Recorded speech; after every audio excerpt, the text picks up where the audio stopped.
भादसों मिल में पिछले 20 साल से कार्यरत ओम प्रकाश जब कल घर लौट रहे थे तब एक भीषण हादसा हो जाता है।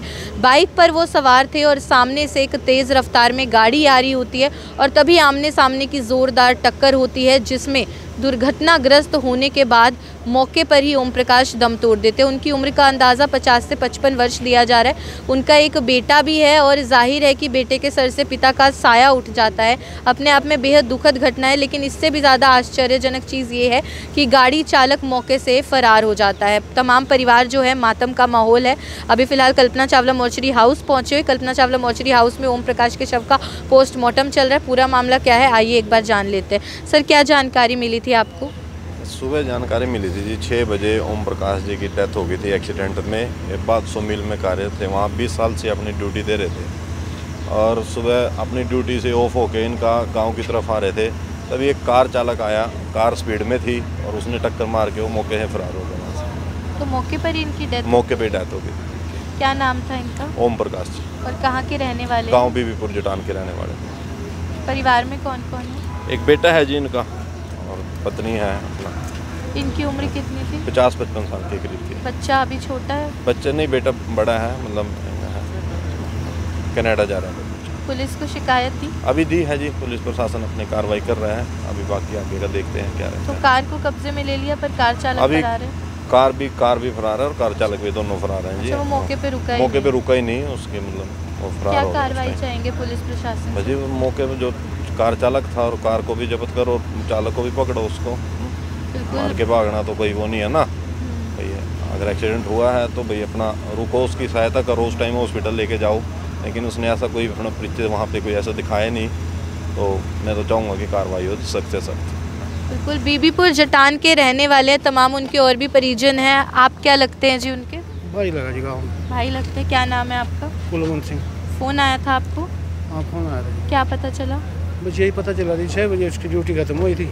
बस नाइट ड्यूटी रहती थी? नाइट थी इस टाइम से, तो 6 बजे से वहाँ से निकला था। 2 किलोमीटर आया कि पटान खेड़ी गाँव है, वहाँ 2 ट्रैली खड़ी थी बराबर में खाली। सूर मिल से ही आई थी उनको क्रॉस कर था, आगे से कार आई, वो कार वाला मार कर भाज गया। किसकी गलती बता रहे चश्मदीद? तो उस टाइम 6:15 बजे कोई था ही नहीं जी मौके पर। जो उसके साथ था वो तो बता रहे अभी कार वाला स्पीड में था, उसने तो रोकी भी नहीं। बच्चा भी है, अभी अपने पैरों पे खड़ा नहीं है, पिता की बहुत ज़रूरत थी। बच्चा तो बाहर जाएगा जी, कनाडा जाएगा। बाहर चला गया बेटा? हाँ, 2 भाई हैं जी उसके। ओम प्रकाश के उससे छोटे हैं 2 भाई, इकट्ठे फैमिली है जी। पुलिस से कुछ सहायता चाहेंगे? पुलिस से तो सहायता तो चाहेंगे जी, वहाँ CCTV कैमरे भी लगे हुए। उससे पहले पेट्रोल पंप पर भी लग रहे, गाँव के अड्डे पर भी लग रहे, उससे आगे एक राइस मिल है उस पर भी लग रहे। तो देखो पुलिस जाँच करेगी तो उसमें पता तो लगाना चाहिए जी। तो बीवी अब उनकी अकेली रह गई है यहाँ पर? अकेली और कोई है परिवार में? इकट्ठे ही है। आप कौन लगते हैं? भाई है जी। आपको भी फ़ोन आया था? हाँ जी। क्या मदद चाहेंगे पुलिस से? कुछ नहीं, कार्रवाई जो होगी तो कर देंगे।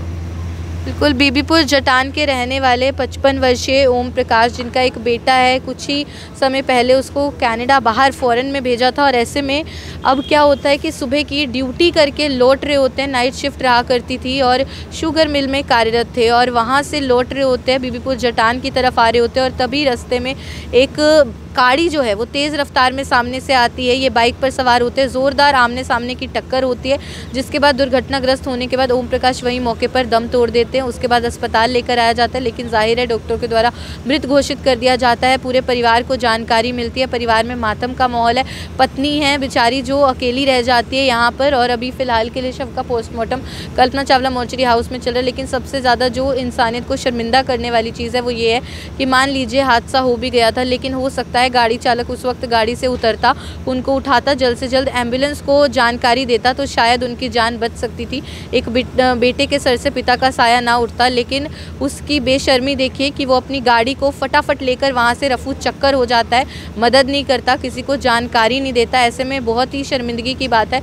परिवार टूटा हुआ है और सख्त से सख्त कार्रवाई की अपील यहाँ पे करता हुआ नज़र आ रहा है और जाहिर है वहाँ पे कैमरास भी लगे हुए हैं। भूटान खेड़ा का बताया जा रहा है, वहाँ पे कैमरास भी लगे हुए हैं। तो ऐसे में यही अपील रहेगी पुलिस प्रशासन से कि जल्द से जल्द कार्रवाई होनी चाहिए, सख्ती से जो है सज़ा दी जाए जो भी दोषी पाया जाता है और गहनता से जांच भी हो। और आप लोग भी यातायात नियमों का पालन किया कीजिए। सड़क हादसों के मामले लगातार तीव्र गति से बढ़ रहे हैं। कभी कोई अपने घर का प्रियजन खो देता है, तो कभी बच्चों के सर से पिता का साया उठ जाता है, कभी सामान का नुकसान हो जाता है। ऐसे में आप लोगों की सुरक्षा आपके अपने हाथों में होती है। गति को वाहन की उतना ही रखें जितना कि आप प्रतिकूल परिस्थितियाँ बनने पर ब्रेक लगाएं तो आपके वाहन का नियंत्रण ना बिगड़े। ये खबर आप देख रहे थे मेरे यानी कि भव्य नारंग के साथ। नमस्कार।